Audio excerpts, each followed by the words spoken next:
Great to have you here again. Hi and welcome. I'm Henrik Palmgren from Götaland in the Kingdom of Sweden. And this is an independent radio program dedicated to questioning the artificial constructs, i.e. the lies around us and the propaganda and the social engineering. We also cover a lot of topics on prehistory and the future, myths and metaphysics, health and conspiracy. RedIceCreations.com has more, and RedIceMembers.com has all we've done from our start in 2006. Mark Weber is an American historian, author, lecturer, and current affairs analyst with a specialized knowledge of U.S. foreign policy, international relations, the Second World War, and more broadly of 20th century European and American history. Weber is also the director of the Institute for Historical Review, IHR, an independent public interest research and publishing center in Southern California that works to promote peace, understanding, and justice through greater public awareness of the past. In particular, the IHR strives to increase understanding of the causes, nature, and consequences of war and conflict. Mark is back today to discuss the current state of freedom of speech and expression, the right to investigate and ask questions about our history and current events. We'll talk about the hate groups that does character assassinations and persecute people for their beliefs and line of questioning. We'll tackle some issues related to demonization of the enemy, whomever that happens to be currently or in the past. We also talk about Ukraine and Russia, also Israel's and the United States foreign policy and the current climate in the European Union. Welcome back, Mark. It was a while ago since we last spoke. It's great to have you back and talk with you again. So thanks for coming on, Mark. Thank you for having me back on again. It was a pleasure before, and I'm looking forward to this time. You bet. We have a lot of things on our plate today that we want to discuss and touch base with, not only a lot of things that goes on today in the world, but also, of course, talk a little history later. But I think we should begin to talk on a note on, well, it really is concerned with free speech, really, and the larger question that ties into it. I happened to see on your website a couple of weeks ago now that finally then you guys managed to restore your credit card processing through the website for your shop after That's basically a Zionist campaign to try to shut down this very process. Tell us what happened here. And I think that this is a really important point to go over, Mark. Yes, it is. I think it's very instructive. And in fact, the fact that there's been so little media coverage of it, I think, is itself also revealing. But last summer, a member of the New York State Legislature named Dov Hikind, who is noted as a very, very pro-Zionist, pro-Israel, very emphatic member of this New York State Legislature, launched a public campaign. And I say public because he put it on his own website. It was announced in local media in New York. That he was going to shut down the credit card processing for the Institute for Historical Review, which I'm the director of, and of some other organizations. He claimed we are so-called hate groups, and he launched this public campaign. Now, it's a little unclear who all he got on board, but publicly he boasted about the fact that he got the MasterCard company to support him in this campaign. And he put on his website a photograph of himself with two officials of the MasterCard company, which, of course, as you know, is one of the two or three largest credit card companies in the world. And the IHR was put on something called the match list or TMF list, which is normally a list of companies or corporations or agencies that have cheated people in some way, too many chargebacks. Normally, nobody is ever put on this list for any kind of political reason or because somebody doesn't like what they're doing. But that's what happened in this case. One of the unfortunate aspects of the way that the credit card business works is that even though it's become a kind of almost a utility, like the electric power company or something, or the telephone service in our society, it doesn't have any level of oversight. But anyway, because of Dov Hikind's campaign, we were put on this list, and the merchant service provider, that is the company that actually interfaces with us to handle credit card processing, cut us off, even though we've been handling credit cards without any complaint, with no problems for at least 20, maybe 30 years. Suddenly we were cut off. Now, for 3 months, then we were not able to process credit card orders and donations, which in the modern world is a really serious blow to any company or any organization, and it was for us as well. Now, we were finally able to restore it by going to a merchant service provider, as it's called, and persuading them or showing them that they were not going to lose any money that by handling our business, and that this was a purely political matter. And we were able also, we had to provide additional guarantees of any problems in case of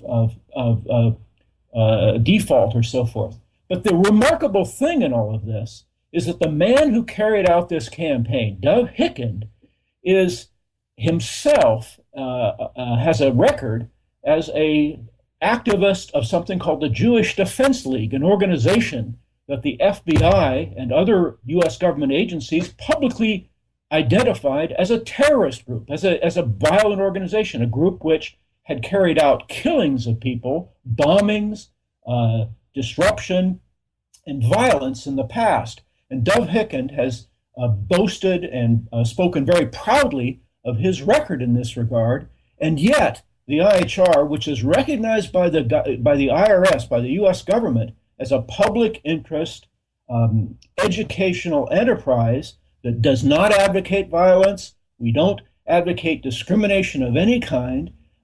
We are called by Dov Hikind and people like that a so-called hate group, whereas Dov Hikind, who himself has a record openly and in the past and in the present of prejudicial, violent activity and support for violence, he's given this kind of pass in our society, and it's our organization that is demeaned and defamed in this very unfair way. How does he have this power to do this? I mean, is it a friends thing, a nepotism thing, or how does he manage to influence these major processing services to do this against you guys? Well, this is revealing because it's part and parcel of how the American political system works. Politicians are able to persuade corporations to act in their interest because they have political clout, and then by the same token, powerful Zionist organizations are able to get politicians to act on their behalf who might otherwise be indifferent because they have money and publicity on their side. This is how you might say the American system works. It's basically a corrupt system, but it's involving the manipulation both of public opinion, but also of money, of campaign contributions, and so forth. Now, it may very well be that the MasterCard Corporation simply calculated, well, we'll do this for Dov Hikind. It looks good for his constituents in Brooklyn, New York. This makes us look good, and who cares what the IHR thinks? They're a small organization, and they're not going to make any stink about this.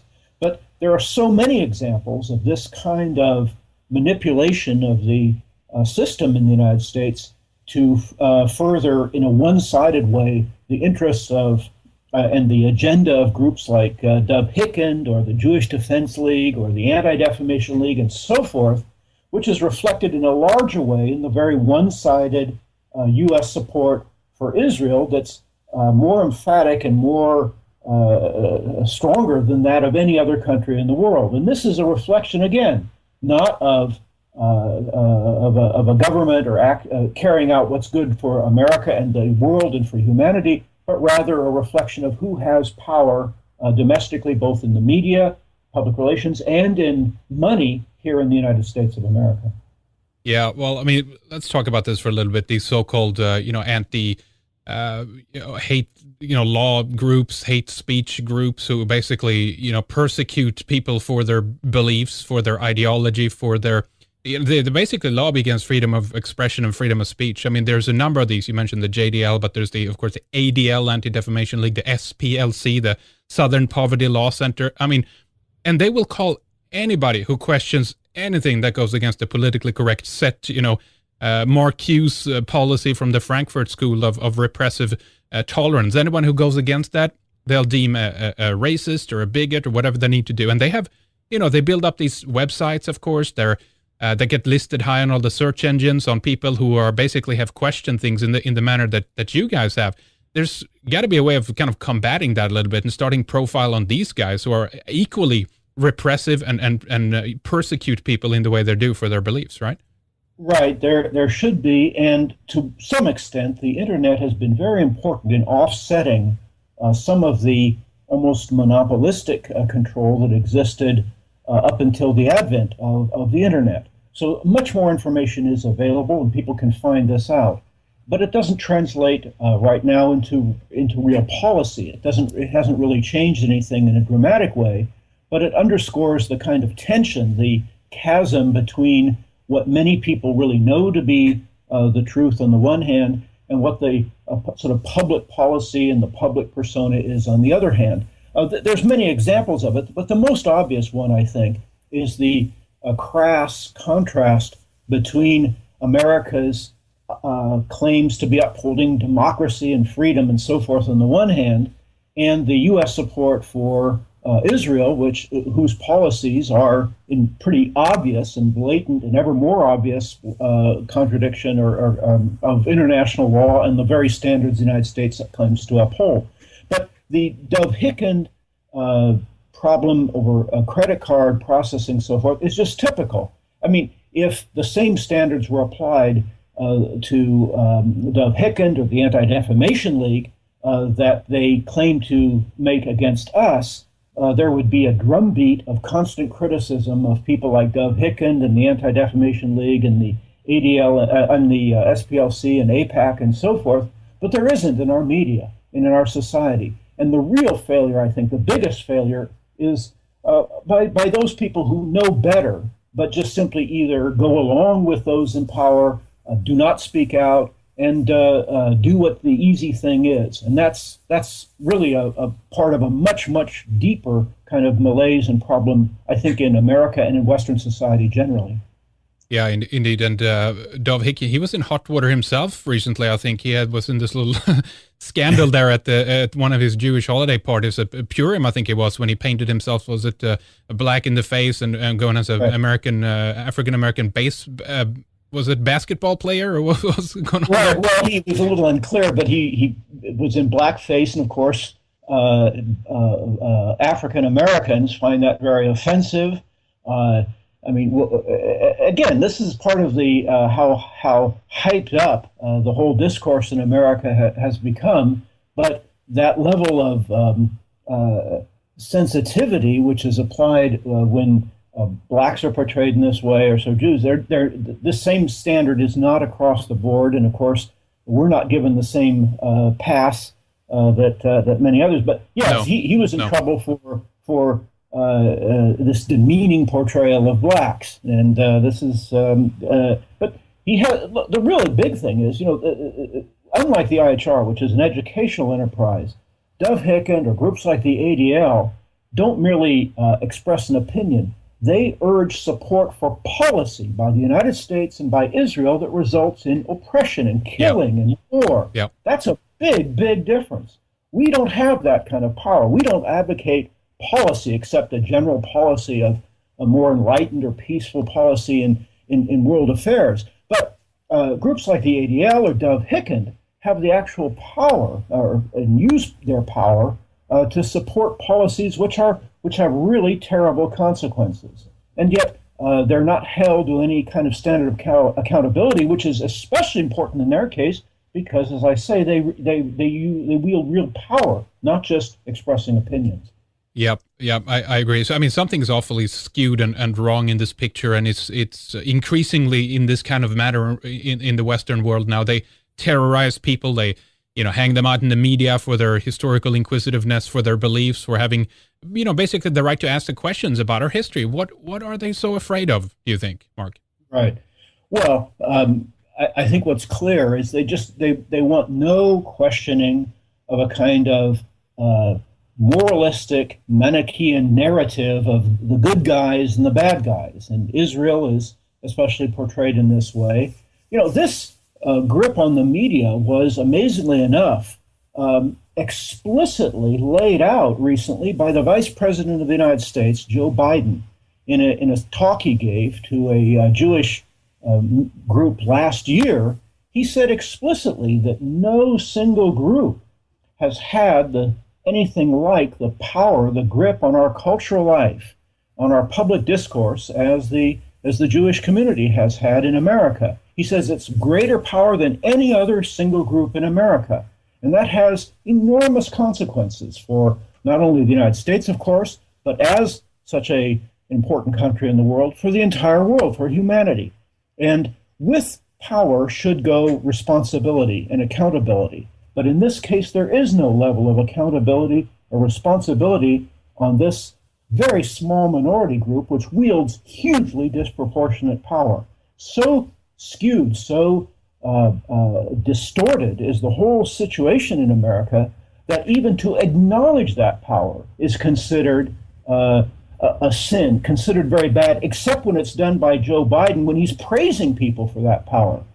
The disproportionate use of power in our society by any other group would be identified and criticized and so forth, but it's not in this case. Exactly. So is this the future of freedom of speech, the shutdown of the means that keeps this inquisitiveness going? And I mean, there's many tentacles to this of how this could branch out, and the way then that it might not be an overt kind of way that they do things, but they try to do it kind of behind the scenes and shut it down, the mechanisms behind everything. Is that, I mean, that's not a pretty picture, you know? Well, it's not a pretty picture, but I think what is happening, and what happens in any society where there's a greater and greater chasm between the propaganda on the one hand and what people perceive in their own lives on the other, it leads to a discrediting of the entire system. That's what happened in the Soviet Union in the last 10, 20 years before it finally collapsed. That is, even though the media was very firmly in the control of the Communist Party or those in power in Russia, the gap between what they were told, what people were told, and what they could observe was so great that people began just were increasingly distrustful and cynical about everything the system said. And that's what's happening in America and in Western Europe. There's an unprecedented level of cynicism and distrust in America by the vast public of all the major institutions, the media, the Congress, the presidency. And this is a very, very dangerous thing for any society when there's this level of not just distrust, but even cynicism, of kind of contempt. And it's never been at this level in American history. But we're seeing this not only in the United States, but also in Europe and in much of the, you might say, Western world. This is a very, very dangerous thing. That's so that even though the suppression of free speech, to me, that's a symptom of something very, very deeply wrong that's going on in the United States and throughout the Western world. Mm-hmm. Oh, yeah, indeed. I think as well, this is a good idea to keep in mind. We just briefly talked about that before we began, Mark, and it has to do with how people today, who at least then from an alternative point of view, can kind of understand a little bit more about what the Western media is doing, what the governments are doing in relation to, well, let's say how they treat Russia in the press, or countries like Iran or Syria, etc. Right. I mean, as we know, the first casualty of any conflict is the truth in that regard. People, when you have two sides that are going to, belligerents going to go at each other, they do whatever means they can to demonize the other side, to justify their actions of what they're going to do. But so to a certain extent, people can understand that in the context today, but many seem to have really, really difficulty applying this to the historical context. If we look at World War I, World War II, or any of these conflicts that kind of falls outside of our modern media climate, if you will. Why is that, do you think? That's very well put, yes. This is a very good point. I try very hard to draw parallels between the distortion, the finger pointing, the demonization that goes on in our time with the pattern of this behavior in the past as well. But people are very uncomfortable with that. And one of the reasons I think people are uncomfortable, because if they grasp or accept that this is part of a larger pattern, the implication, obviously, of that is that something is very, very wrong and has been for an awful long time, and that therefore the solution is not going to be some easy fix to the thing. That is, replacing George Bush with Barack Obama is not going to be enough to change to really change things in any fundamental way. Now, increasingly, people see that, but that means then if the problem is really as entrenched as I think it is, and I think that history shows, it means that it's going to be a much, much more difficult task to turn things around than many people, I think, want to acknowledge. And also it means that many of the sort of comfortable ideas we have about our good or bad place in the world in the past, our good place in the world, are also just as empty as the pretenses that we've seen in more recent times. So Germany, Japan, and Italy, well, at least halfway through the war, during World War II. This goes back. This is particularly a feature of modern democratic societies, because the more a society is democratic, that is, the more it has to mobilize the mass of people for any kind of policy or war, the more it has to simplify and demonize the message in order to get the mass of people involved in it. This has been pointed out by many scholars of history and of public relations and so forth.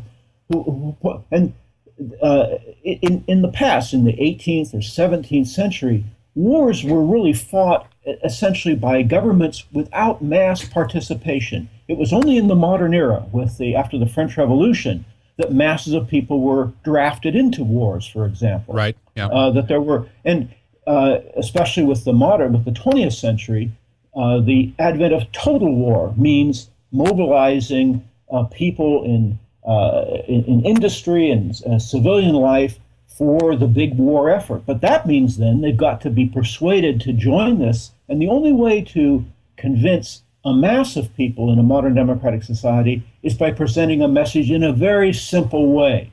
The enemy is evil, he's going to destroy us, and he must be destroyed. And that's an extremely dangerous thing. It means that compromise is almost impossible. It not only demonizes, but terribly simplifies conflicts so that peaceful resolution becomes more and more difficult.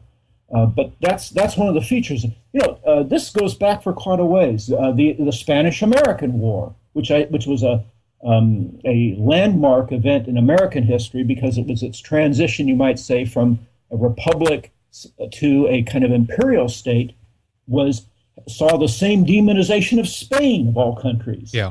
During that conflict. And the Americans were told, oh, the Spanish are just evil. They're just so backward and awful. We have to go to war against them. And we saw this reach a new height during the First World War, in which the Germans were portrayed as animal-like and Huns and so forth. And then, of course, the Second World War, we saw this. And now we see this, of course, with a similar kind of thing with Iran, with Bashar al-Assad in Syria, and so forth.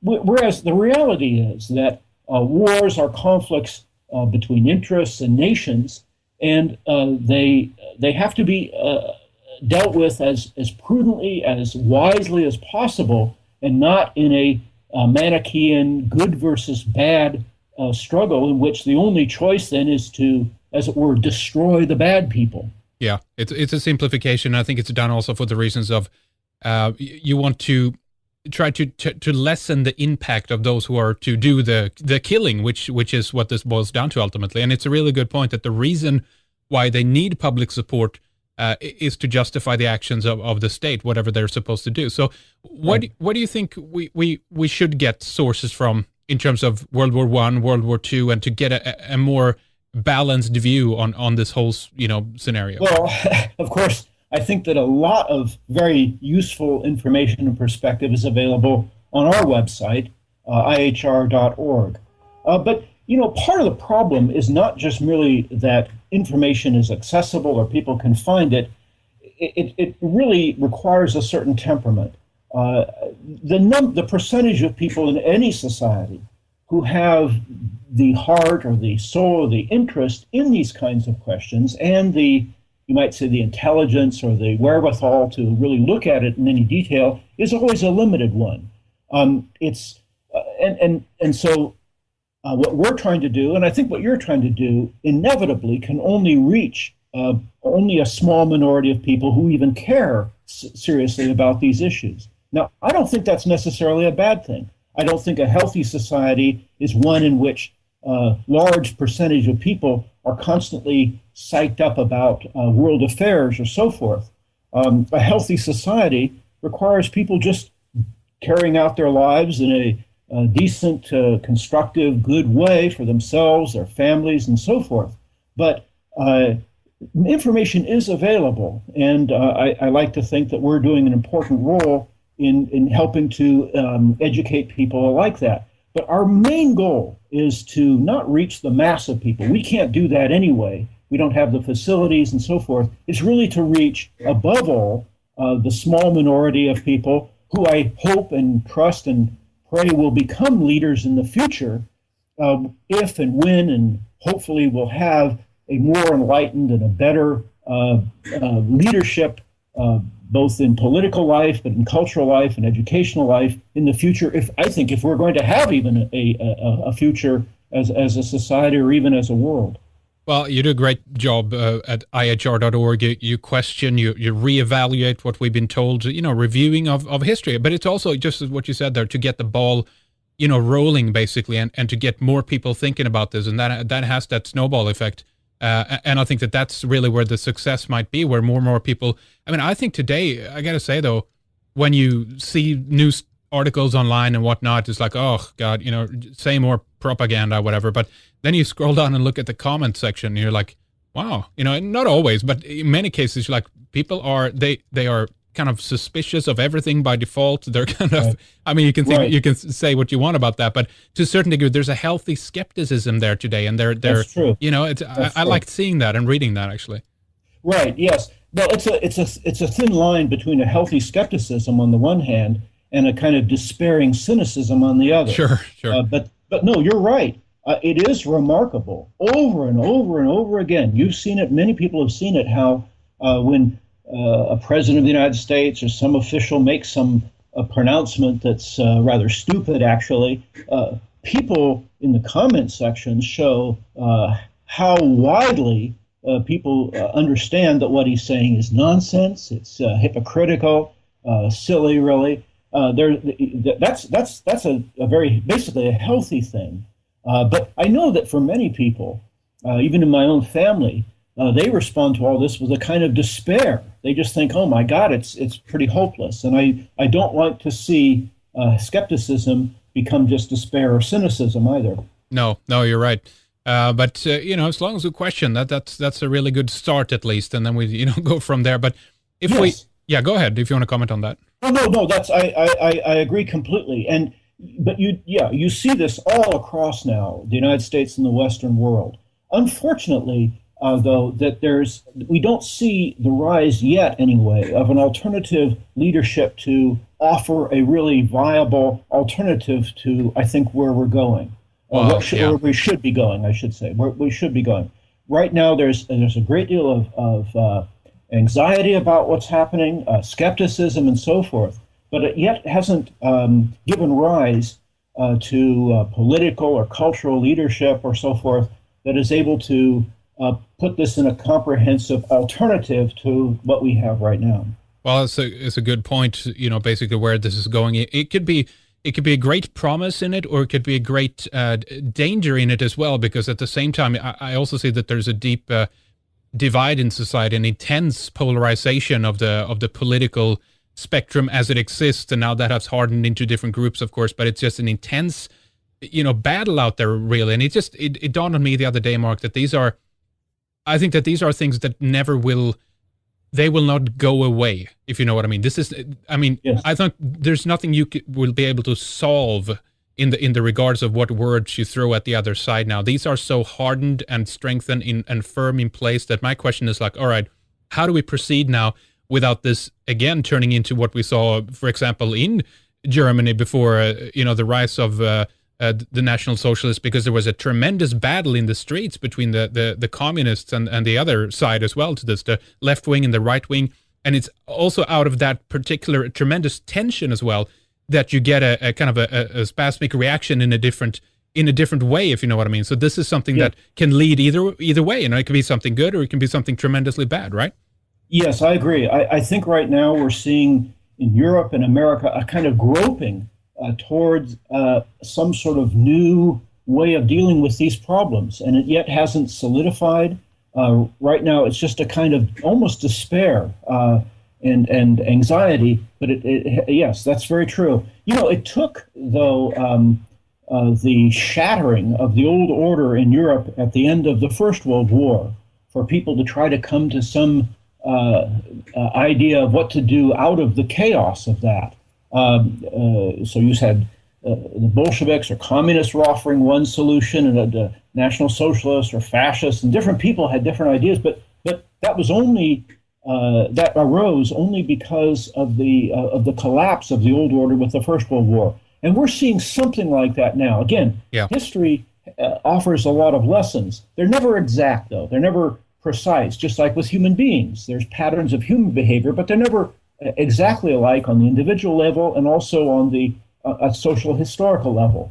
But I think we are in an age where there's a great deal of distrust and there's a kind of groping for something. I find, though, overwhelming when I talk to just ordinary people who don't know what I am or who I am or what, there's a large, I find an amazing amount of consensus that not only that the path we're on is not a healthy or good one, but a kind of sense that I think a common sense idea that we need a world that just takes it easier, doesn't hype up things, isn't on a path to spread democracy or freedom or equality or whatever it is all over the world, that we should do much more to get our own house in order rather than try to crusade around the world. All that, there's a widespread sense that all that about on that point, I think, and that's a healthy thing, I think. Well, indeed. How do you view the crusades of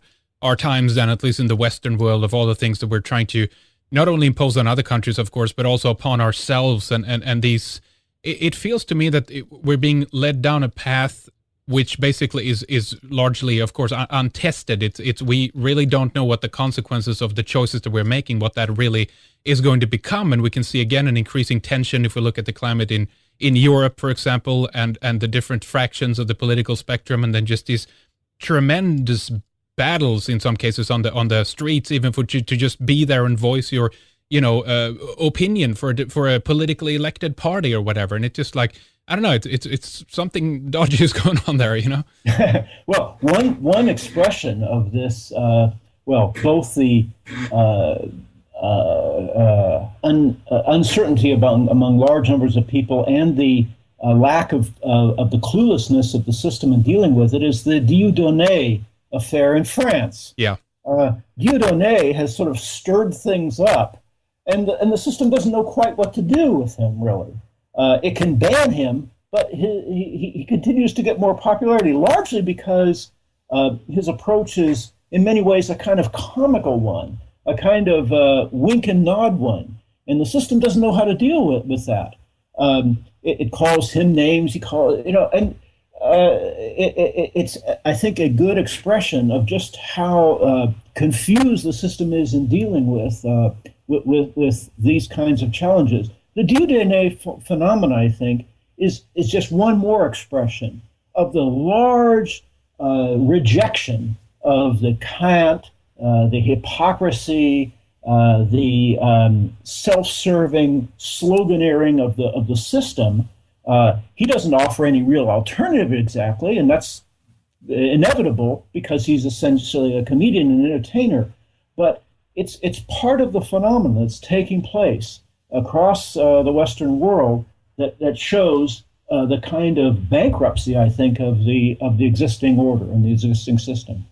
Can you tell me a little bit more about the French comedian? And I remember just briefly kind of running across this. And I know in some countries, as you said, there's been a huge kind of ruckus around this. But what happened there, really? Can you break that down for us a little bit? Well, Dieudonné is a remarkable man. I actually met him briefly. He's half French, half Cameroon. He was once quite a leftist. Now he's supposedly a rightist, although those labels are really rather silly, I think. In these times, they are, yeah. Yeah, and he's really against the establishment. Now, they don't. The establishment doesn't get as angry when he's just against the establishment in a general way, but he's very critical of the hypocrisy over Israel, the oppression that's taking place, and so now he's called anti-Semitic and so forth. And he's come up with this kind of gesture called the canal, which his enemies say is a reverse Nazi salute. Well, I think that's just silly. It's a kind of a up yours gesture against the establishment. But that's part of the problem for the existing order, because in France and increasingly around the world, the organized Jewish community is, I think, correctly identified as a pillar of the establishment. It's a major, it's protected in the establishment in a way that no other group enjoys. It has that kind of protection. So anyway, this Canal has become very popular. His videos are very popular. He's this very entertaining comedian, and he gets support from people across the political spectrum, left, right, center, who are largely just amused by the funny way that he sticks it to the establishment. And especially, though, the Jewish groups are just furious because a large part of his criticism of the establishment includes the Jewish establishment. Right. Well, that's part of the contradiction. You're supposed to, at the same time, not even acknowledge that the organized Jewish community has power, but if you challenge that power, you're going to be destroyed. It's a remarkable kind of paradox or doublethink, I suppose. Yeah. But the phenomenon is a remarkable one because of the large amount of support he's been able to garner on a kind of popular level, and the system is clueless about how to really deal with him. Yeah, it's very curious how we're just not allowed to examine certain things and talk about them. And it doesn't mean that there's a preconceived conclusion in that questioning or line of questioning.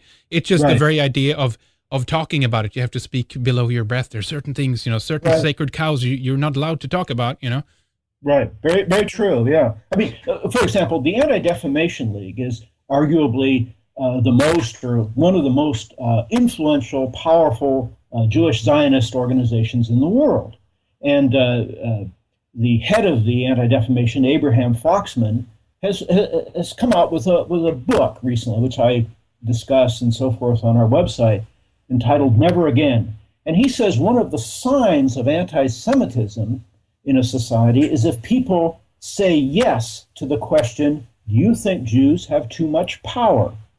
Just merely saying, agreeing that Jews have too much power is considered anti-Semitic. Yeah. Well, apparently, you're supposed to, the answer is that Jews can never have too much power. No matter how great the power is, it's never too much, apparently. Well, that's just crazy. I mean, it's just insane. And yet, if somebody like Joe Biden or even Jewish organizations will openly acknowledge or even boast about the tremendous power and influence they have, that's sort of considered okay if they do it.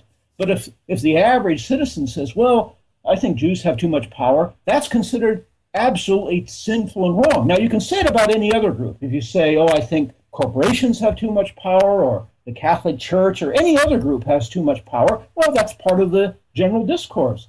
But in this case, if you say this group has too much power, why, then you're denounced as a hater and so forth in a way that is an obvious double standard in an open society or any kind of realistic society. Mm-hmm. Oh, yeah. I've seen this too in other contexts. I remember I brought this up a couple of times, but it's just such a good one. It's Joel Stein out of LA Times.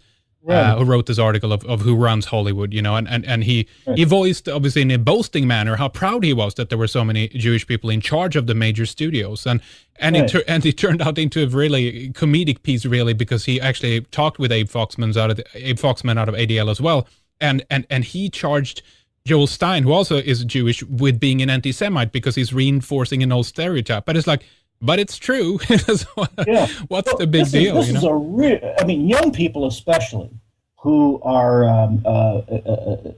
generally much more indignant about when they're being lied to or deceived. this is so obvious. This double standard is so patent, so palpable, so obvious that naturally people are going to be very cynical, especially younger people, about that in any society. That's an obvious thing. And it's part also, I think, of a kind of real problem among youth, I think, in Western society. There's a real, compared to how I was when I was in my 20s or late teens, and even earlier people, there's a fracturing and an atomization of society that's really obvious to especially older people who have seen how normal bonds of social cohesion and of trust have broken down tremendously in the society we live in. We live in a very consumerist, materialistic society, one of the consequences of which is a kind of, as I say, atomization, a fracturization, which is not only unhealthy, it's really contrary to our nature, I think, as human beings who crave and require social cohesion to operate as healthy human beings, I think. Well, it's interesting because, I mean, you're really not allowed to even mention statistics anymore if it points in the wrong direction in terms of political correctness. You're not really allowed to talk about reality and the observations that you make as a human being in your own life. And this is, of course, I think this is a purposeful as well, because that kind of creates a schizophrenic relationship between things that you do observe in your real life and then things that you're told that you can't say or talk about or anything like that. And it's interesting, but I think that that's a really damaging aspect, actually, which shatters the psyche of some people if it goes far enough, if you know what I mean. Yes. And as I said, for many people, they just throw up their hands with all this and just have a kind of despair. They don't know who to believe. They don't know what to believe. They don't have the time or the wit, whatever, to try to figure it all out for themselves. And it's very unhealthy, very dangerous, really, for any kind of nation, society, country, whatever. No, that's very, very true. I mean, there's so many examples of this. American politicians, for example, and groups like the Anti-Defamation League, they say over and over to Americans and to Swedes and Germans and Irish and so forth, diversity is a strength. Society should be as diverse as possible, as people should be just individuals. Social, racial, cultural cohesion is not good. We want is maximum diversity. And yet, these same organizations insist that Israel should be defended and preserved as a specifically Jewish ethno-religious society. Yeah. This same mantra, this same slogan, which is good supposedly for everybody else, exactly the opposite is supposedly good for Israel. Well, this is so blatant, so obvious, increasingly obvious, that people rightly, understandably conclude that the people who promote such slogans are either lying or deceitful or utterly ignorant about how the world is. Well, exactly. And again, I could just talk about this from the context of Sweden, my own country. And we talked with Kevin McDonald's about this too. But just the way that how even native Swedes are treated these days. Their own culture is frowned upon. Even the Swedish flag is associated with racism. It's a diversity as long as it doesn't include a thing that has always been there, you know, as a constant in the past, if you will, to a certain degree. It's as long as it's something that has to do with that aspect of it, we don't want it. We want to throw it out, right? Yeah. Well, this is it doesn't take a genius or an expert in sociology to see that this is really dangerous and foolish and stupid. And people see this, and you see this reflected in the despair, and even public opinion polls in England and Europe, and even in America. But this is just another sign, another expression of the kind of, you might say, intellectual bankruptcy of the order of the times in which we live. We're seeing I think the coming to an end of what can be called the post-war era, the era that emerged after the end of the Second World War. And to go to something now that's in the headlines, we're seeing Russia very forthrightly, boldly, overtly saying they are taking Crimea into Russia because the people there are Russian. In other words, they're making policy on the basis of ethnic realities and sentiments that are very deep and very strong. Yeah. And that's a challenge for countries like the United States, which insist that those shouldn't even be considerations.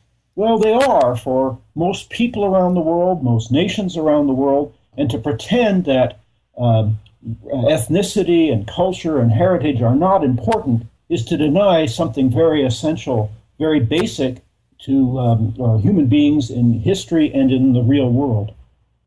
Indeed. What is I want to talk more about Russia, by the way, in the second segment here in a little bit, but what is the workaround to some of these issues, do you think?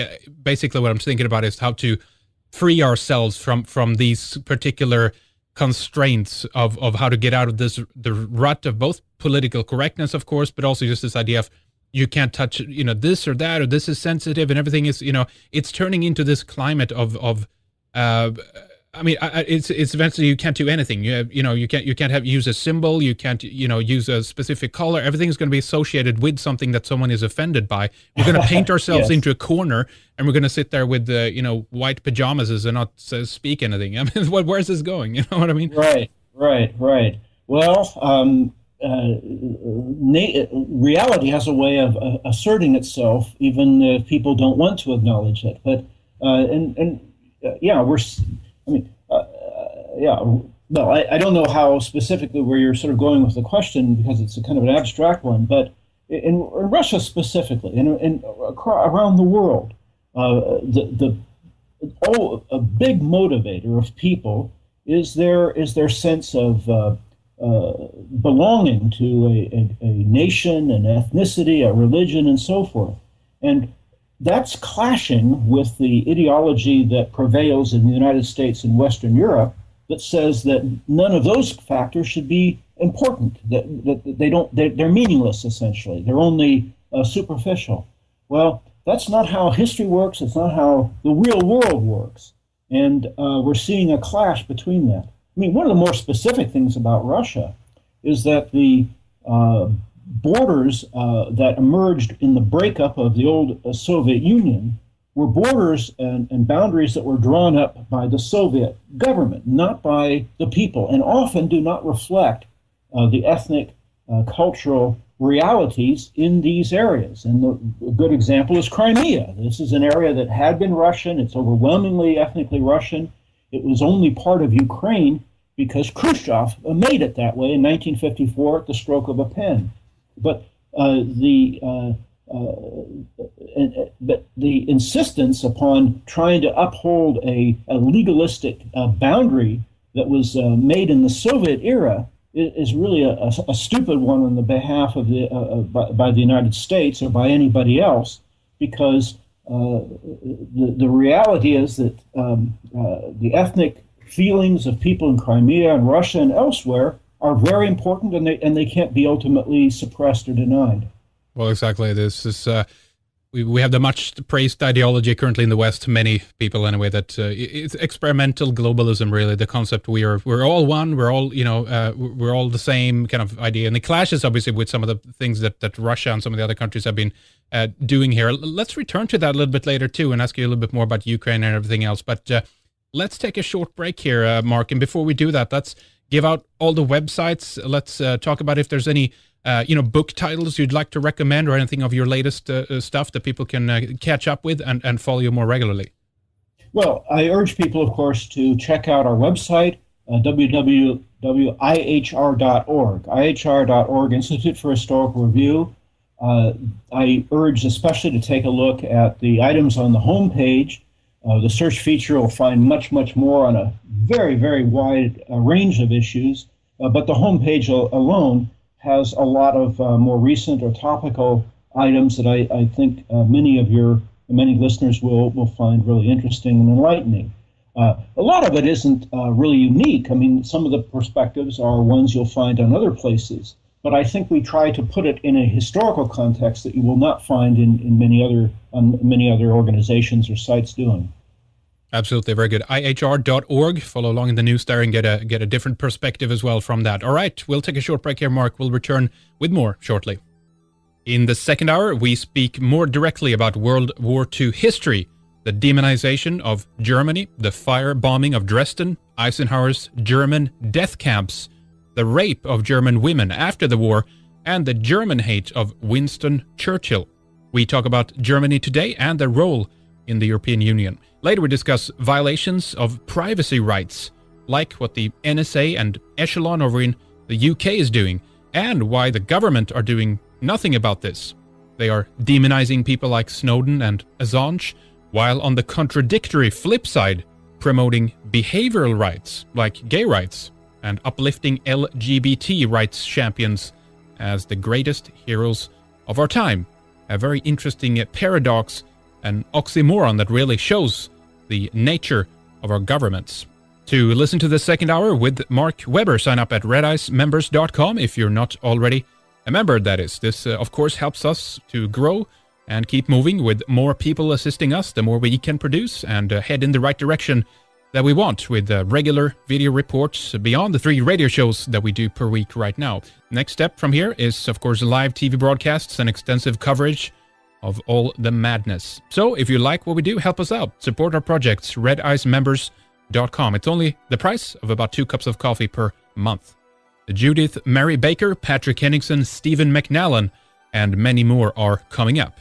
We'll be taking Monday next week off due to attendance at the Electric Universe conference in Albuquerque, but we'll be back on Wednesday again with vengeance. Thank you for listening and thank you for your membership. We'll speak to you on the other side.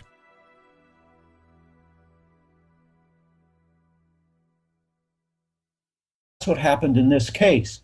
One of the unfortunate aspects of the way that the credit card business works is that even though it's become a kind of almost a utility, like the electric power company or something, or the telephone service in our society, it doesn't have any level of oversight. But anyway, because of Dov Hickens' campaign, we were put on this list, and the merchant service provider, that is the company that actually interfaces with us to handle credit card processing, cut us off, even though we've been handling credit cards without any complaint, with no problems for at least 20, maybe 30 years. Suddenly we were cut off. Now, for 3 months, then we were not able to process credit card orders and donations, which in the modern world is a really serious blow to any company or any organization, and it was for us as well. Now, we were finally able to restore it by going to a merchant service provider, as it's called, and persuading them or showing them that they were not going to lose any money by handling our business, and that this was a purely political matter. And we were able also, we had to provide additional guarantees of any problems in case of default or so forth. But the remarkable thing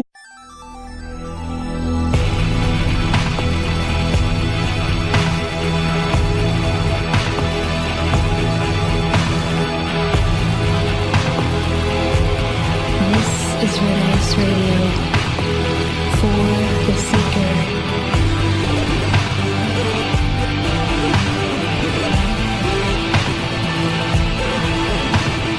Great to have you here again. Hi and welcome. I'm Henrik Palmgren from Götaland in the Kingdom of Sweden. And this is an independent radio program dedicated to questioning the artificial constructs, i.e. the lies around us and the propaganda and the social engineering. We also cover a lot of topics on prehistory and the future, myths and metaphysics, health and conspiracy. RedIceCreations.com has more, and RedIceMembers.com has all we've done from our start in 2006. Mark Webber is an American historian, author, lecturer, and current affairs analyst with a specialized knowledge of U.S. foreign policy, international relations, the Second World War, and more broadly of 20th century European and American history. Webber is also the director of the Institute for Historical Review, IHR, an independent public interest research and publishing center in Southern California that works to promote peace, understanding, and justice through greater public awareness of the past. In particular, the IHR strives to... That there's been so little media coverage of it, I think, is itself also revealing. But last summer, a member of the New York State Legislature named Dov Hikind, who is noted as a very, very pro-Zionist, pro-Israel, very emphatic member of this New York State Legislature, launched a public campaign. And I say public because he put it on his own website. It was announced in local media in New York that he was going to shut down the credit card processing for the Institute for Historical Review, which I'm the director of, and of some other organizations. He claimed we are so-called hate groups, and he launched this public campaign. Now, it's a little unclear who all he got on board, but publicly he boasted about the fact that he got the MasterCard company to support him in this campaign. And he put on his website a photograph of himself with two officials of the MasterCard company, which, of course, as you know, is one of the two or three largest credit card companies in the world. And the IHR was put on something called the match list or TMF list, which is normally a list of companies or corporations or agencies that have cheated people in some way, too many chargebacks. Normally, nobody is ever put on this list for any kind of political reason or because somebody doesn't like what they're doing. But that's increase understanding of the causes, nature, and consequences of war and conflict. Mark is back today to discuss the current state of freedom of speech and expression, the right to investigate and ask questions about our history and current events. We'll talk about the hate groups that does character assassinations and persecute people for their beliefs and line of questioning. We'll tackle some issues related to demonization of the enemy, whomever that happens to be currently or in the past. We also talk about Ukraine and Russia, also Israel's and the United States foreign policy and the current climate in the European Union. Welcome back, Mark. It was a while ago since we last spoke. It's great to have you back and talk with you again, so thanks for coming on, Mark. Thank you for having me back on again. It was a pleasure before, and I'm looking forward to this time. You bet. We have a lot of things on our plate today that we want to discuss and touch base with, not only a lot of things that goes on today in the world, but also, of course, talk a little history later. But I think we should begin to talk on a note on, well, it really is concerned with free speech, really, and the larger question that ties into it. I happened to see on your website a couple of weeks ago now that finally then you guys managed to restore your credit card processing through the website for your shop after That's basically a Zionist campaign to try to shut down this very process. Tell us what happened here. And I think that this is a really important point to go over, Mark. Yes, it is. I think it's very instructive. And in fact, the fact in all of this is that the man who carried out this campaign, Dov Hikind, is himself has a record as a activist of something called the Jewish Defense League, an organization that the FBI and other U.S. government agencies publicly identified as a terrorist group, as a violent organization, a group which had carried out killings of people, bombings, disruption, and violence in the past. And Dov Hikind has boasted and spoken very proudly of his record in this regard, and yet the IHR, which is recognized by the IRS, by the U.S. government, as a public interest educational enterprise that does not advocate violence, we don't advocate discrimination of any kind. We are called by Dov Hikind and people like that a so-called hate group, whereas Dov Hikind, who himself has a record openly and in the past and in the present of prejudicial, violent activity and support for violence, he's given this kind of pass in our society, and it's our organization that is demeaned and defamed in this very unfair way. How does he have this power to do this? I mean, is it a friends thing, a nepotism thing, or how does he manage to influence, these major processing services to do this against you guys?